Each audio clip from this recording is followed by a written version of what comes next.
거의 S&P 500이나 발행어음같이 안전한 데만 돈을 묶어놨었습니다. 작년에 금값이 엄청 뛰었잖아요, 여러분. 그래서 지금이 혹시 저점 매수 기회가 아닐까 해서 정말 한 번 사면 3년, 5년, 7년 이렇게 길게 들고 갈 우량한 애들만 사서 모으려고 하고 있어요. 영등포구가 제2의 성동구까지도 될 수 있는 상황이라 무조건 집값이 많이 오를 수밖에 없겠더라고요. 오늘은 지난 1편에 이어서 드디어 이 한모 불살라가며 1에서 번 돈을 가지고 어떻게 자산 관리를 해서 굴릴 건지, 그리고 최대한 아름답고 천천히 늙기 위해 어떤 자기 관리들을 2026년에 해 나갈 건지 전부 다 보여드리도록 하겠습니다. 그래서 지금 설명할 게 너무 많아서 시간이 없거든요. 얼른 들어가 볼게요.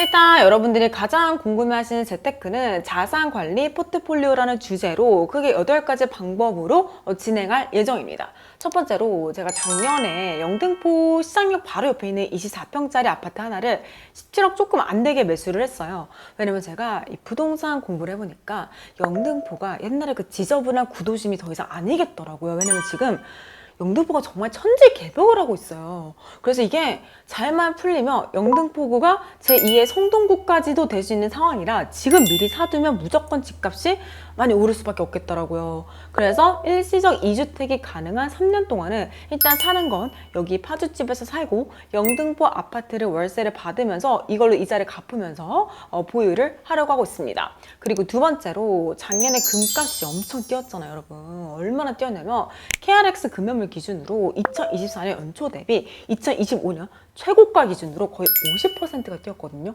진짜 미쳤죠. 그때 제가 눈이 돌아가면서 처음으로 금 투자에 눈을 뜨게 됩니다. 그래서 빨리 이 금을 사고 싶어가지고 금값이 내려가게 계속 빌었는데 23만 원 찍던 게 18만 원대까지 떨어지더라고요. 그때부터 매달 100만 원씩 그냥 기계적으로 KRX 금연물을 적립식으로 매수를 하고 있습니다. 왜냐면 금은 주식처럼 가격이 엄청 폭락하거나 이럴 일이 없기 때문에 하락장이 왔을 때 제 자산에 어느 정도는 좀 든든하게 지켜줄 수 있는 방패 역할을 해주겠더라고요.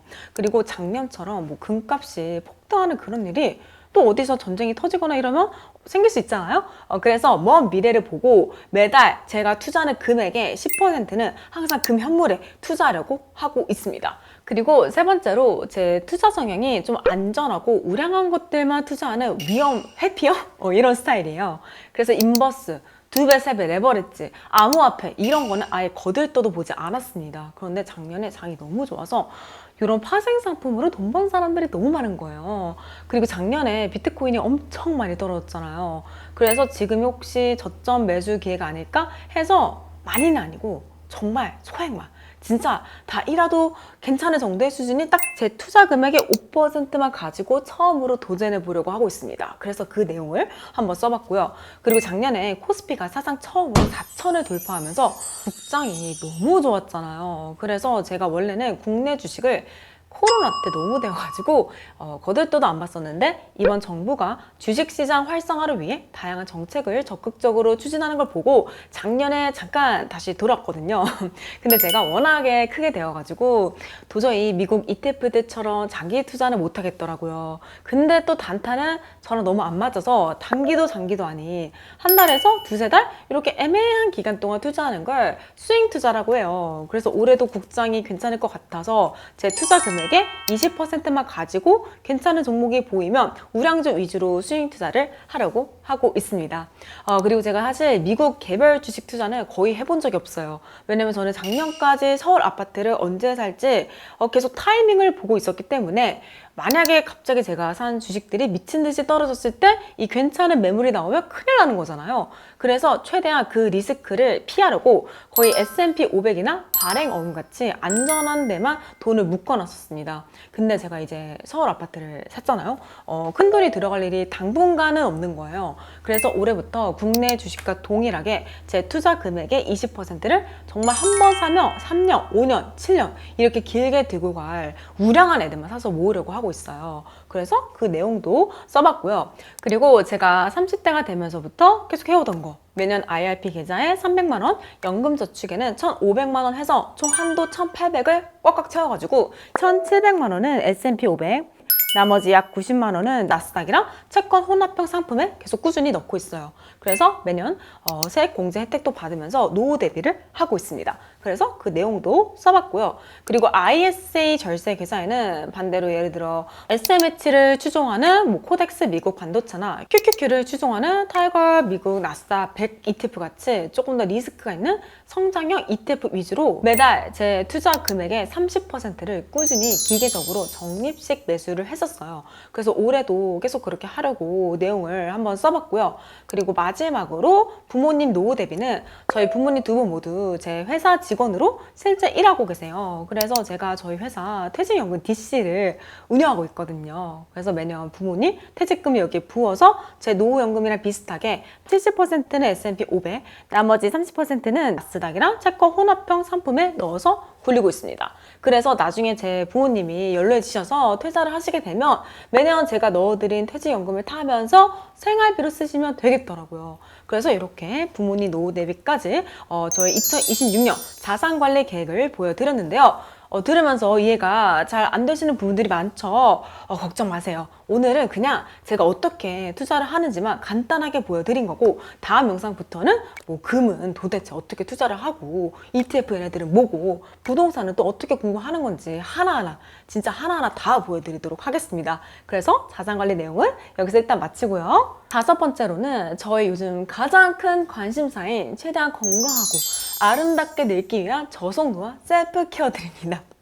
그리고 첫 번째로 제가 제니님이 콜드 플런지 하시는 영상 보고 완전 반해서 작년부터 아침에 운동 끝나고 매일 목욕탕에 가서 일단 뜨거운 탕에 몸 좀 지지고 마무리로 항상 냉탕이 들어갑니다. 지금 이 한겨울에도요. 왜냐면 냉탕이 들어가면 정말 정신이 번쩍 들면서 몸의 활력이 엄청 돌아요. 그래서 파이팅 있게 하루를 시작할 수 있고요. 몸의 염증 물질들도 많이 제거한다고 해서 제가 비록 제니는 못 되더라도 계속 온내 교대욕을 할 거고요. 그리고 제가 또 목욕탕에서 맨날 하는 게 두피, 얼굴, 바디까지 전신을 다 괄사 마사지를 합니다. 왜냐면 혈액순환, 림프순환, 붓기 관리, 라인 정리 진짜 좋은 효과들이 너무 많거든요. 그래서 정말 하루도 빠짐없이 최대한 안 늙으려고 전신 괄사 마사지를 매일 하고 있기 때문에 이 내용도 한번 써봤고요. 그리고 자기 전에는 제가 요즘 아로마 테라피에 너무 빠져서 저녁에 항상 가볍게 물 샤워 하거든요. 그래서 샤워하고 나서 호바 오일 같은 캐리어 오일이나 에센스에 아로마 오일을 5분의 정도 희석해서 전신에 다 발라주고 잡니다. 그건 진짜 숙면에 너무 좋고요. 또 피부 안색이 엄청 맑아지더라고요. 그리고 매일 같은 향을 쓰는 게 아니에요. 그날의 기분과 컨디션에 따라 향을 막 바꾸기도 하고 믹스하면서 발라주고 있어요. 그래서 아로마 테라피도 써봤고요. 그리고 제가 옛날에 탈모가 정말 심했거든요. 그래서 두피 관리에 정말 진심이라 매주 2회씩 샴푸 대신 민트리 두피 스케일러로 두피 딥클렌징을 해주고, 그리고 항상 린스 대신 트리트먼트 겸용으로 쓸 수 있는 두피팩이 있어요. 그걸 매일 20분 이상 머리 전체에 발라서 팩처럼 씁니다. 그 두피 보습과 영양 관리가 돼서 탈모에 도움이 많이 되더라고요. 그래서 두피 관리도 한번 써봤고요. 그리고 제가 때 믿는 걸 정말 싫어해요. 왜냐면 때 믿는 게 피부가 빨리 늙는 지름길 중 하나거든요. 그래서 저는 주 1회 정도 약간 바디 스크럽으로 몸 각질 관리를 해줍니다. 그리고 항상 목욕 끝나면 미백 성분이 들어있는 바디 로션을 전신에 다 발라줘요. 그래서 바디 관리도 한번 써봤고요. 그리고 제가 거의 매일 헬스장에 가서 웨이트를 하잖아요. 한 세트가 끝날 때마다 제가 하는 스트레칭 루틴이 따로 있답니다. 그리고 런닝머신이나 천국의 계단 탈 때도 앞뒤로 워밍업 쿨다운 할 때 우리 천천히 걷잖아요. 그때 하는 저만의 스트레칭 몇 가지가 또 있어요. 그리고 자기 전에도 일기 쓰거나 유튜브 보면서 하는 다리 스트레칭 루틴이 또 있거든요. 그러니까 이렇게 틈틈이 시간 날 때마다 스트레칭을 합니다. 그럼 몸이 나이가 들면서 굽고 뻣뻣해지고 여기저기 순환이 안 되는 거를 많이 막아줄 수 있겠죠. 그래서 림프스나 스트레칭도 한번 써봤고요. 그리고 저희 집안 내력상 눈 건강이 좋은 편이 아니에요. 양가 다 안 좋거든요. 그래서 제가 걱정이 돼서 요즘 차 운전하면서 신호 기다릴 때마다 누나를 여기저기 막 굴리는 눈 운동을 해주고 있어요. 왜냐면 이런 눈 운동이 놓아놓는 걸 정말 많이 막아주고 시력이 떨어지는 것도 많이 막아준대요. 그래서 매일 차에서 눈 운동을 열심히 하고 있다. 그리고 제가 컴퓨터 작업을 많이 하거든요. 그래서 손가락이랑 손목 건강이 안 좋아지는 게 실시간으로 느껴져서 요즘 어디 이동할 때 특히 엘리베이터 안에서 항상 손가락이랑 손목 스트레칭을 해주면서 간단한 손 요가를 해주고 있어요. 진짜 이것저것 별거 다 하죠. 그런데 저는 나이 들어서 아픈 게 너무 싫어요. 그리고 저는 남편이 없잖아요. 제 몸은 저밖에 챙길 사람이 없기 때문에 이렇게 열심히 챙겨줘야 된답니다. 그리고 6번째로는 저는 평소에 스트레스를 관리받는 걸로 많이 풀거든요. 왜냐면 마사지 이런 거 받으면서 몸이 릴렉스 되고 나른해지는 걸 너무 좋아해요. 그리고 술, 담배 해봤자 몸밖에 더 나빠지나요? 그리고 저는 오래 다닌 샵들이 많아서 친해진 원장님들도 되게 많아요. 그래서 가면 막 친구들이랑 수다 떠는 것처럼 얘기도 하고 오니까 이 스트레스가 많이 풀리는 거예요. 그래서 정기 뷰티 관리 루틴이라는 주제로 제가 정기적으로 받는 관리들을 한번 정리를 해봤습니다. 일단 첫 번째로 매주 압출 관리를 받아요. 왜냐면 제가 조금이라도 잔피지가 끼면 이걸 참지 못하고 다 짜거든요. 그 맨날 흉이 남아서 그냥 마음 편히 정액권을 끊고 매주 월요일마다 압출을 간단하게 받고 옵니다. 그리고 다음날 화요일은 1시간 반 코스로 전신 마사지를 받아요. 완전 힐링이겠죠? 그리고 촬영 다음 날이 보통 토요일인데 이날 엄마랑 같이 헤드스파를 받습니다. 얘도 진짜 대박이에요. 왜냐면 제가 보통 1시간 코스로 받는데 진짜 1시간 내내 꿀잠 자고 오고요. 받고 나면 머리가 너무 개운해져서 진짜 촬영 때문에 받았던 스트레스가 다 날아가는 기분? 그래서 좋은 거 엄마랑 같이 받고 싶잖아요. 효도도 할 겸 같이 해드리고 있고요. 그리고 올해부터 새롭게 받아보려고 하는 건 제가 약간 어깨랑 골반 비대증이 있어서 2주에 한 번씩 도수 치료를 받으면서 잡아보려고 해요. 그래서 지금 병원까지 12월에 다 알아보고 상담도 받아서 이것도 한번 써봤고요. 그리고 제가 이제 단발머리다 보니까 머리가 조금만 길면 끝이 엄청 지저분해지는 거예요. 그래서 요즘 3주에 한 번씩 커트를 받고 있답니다. 여러분, 이렇게 머리가 짧아지면 커트를 정말 자주 받으셔야 돼요. 그래서 단발 고민하시는 분들 이거 알고 가시면 너무 좋을 것 같고요. 그리고 또 한 달에 한 번씩 이 젤네일 받는 거, 피부과 가는 거, 브라질리언 왁싱 받는 것까지 해서 제가 정기적으로 받는 8가지 관리들을 한번 다 정리를 해봤는데 많죠? 돈이 당연히 많이 들겠죠? 그래서 저는 사실 이런 관리들을 돈 걱정 없이 죽는 날까지 계속 받고 싶어서 이것 때문에도 돈을 열심히 버는 것도 있답니다. 그만큼 관리받는 걸 너무 좋아하는 것 같아요. 그래서 제가 또 사실 홈케어도 정말 좋아하거든요.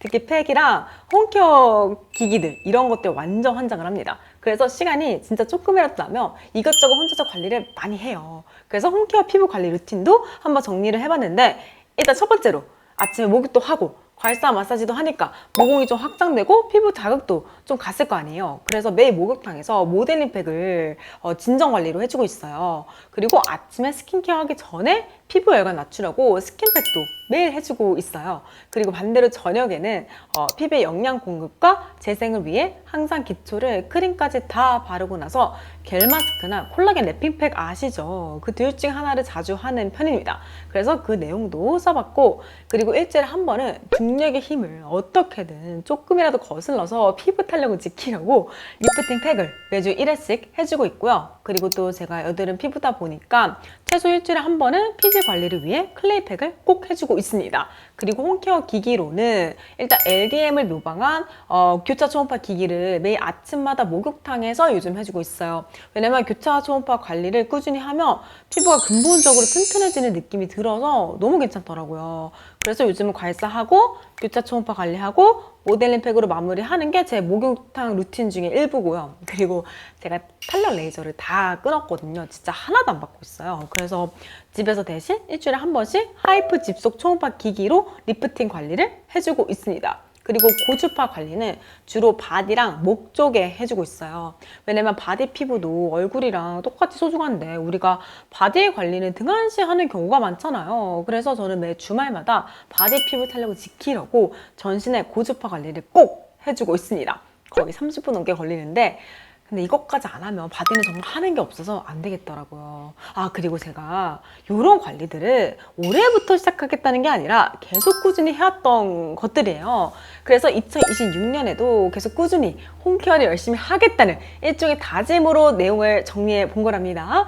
그래서 이렇게 홈케어 피부관리 루틴을 끝으로 저희 2016 인생 최적화 프로젝트를 한번 공유해 봤는데 뭐가 참 많죠. 근데 저는 이렇게 발전하고 관리하는 재미로 사는 사람이라 이렇게 사는 독특한 인간 군성도 있구나 하고 뾰족뾰족한 댓글보다는 둥글둥글한 댓글 남겨주시면 정말 너무 감사할 것 같고요. 그럼 저는 여기서 이만 마치고 다음에 여러분들의 인생에 더 유익한 영상으로 찾아뵐 수 있도록 하겠습니다.